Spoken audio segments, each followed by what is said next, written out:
आजचा दिवस खूप सुंदर आहे। आजच्या दिवसाच्या आपणास खूप खूप हार्दिक शुभेच्छा।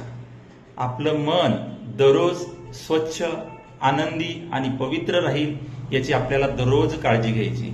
आपल्या मनाची प्रसन्नता ठेवण्यासाठी आपल्याला दररोज पहाटे उठून ध्यानधारणा करायची आहे।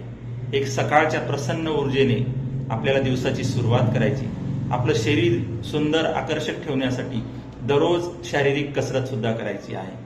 तर आपल्याला मन आणि शरीर निरोगी राहण्यासाठी किमान उद्यापासून आपल्याला 30 दिवस एक संकल्प करायचा आहे की मी सकाळी लवकर उठेल, ध्यानधारणा करेल आणि शारीरिक कसरत करेल। माझं मन पवित्र राहील, आनंदी राहील, उत्साही राहील यासाठी मी दररोज प्रयत्न करणार आहे। मित्रांनो, आजचा दिवस खूप सुंदर आहे। पूर्ण ऊर्जेने जगूया। आजच्या दिवसाच्या हार्दिक शुभेच्छा। धन्यवाद।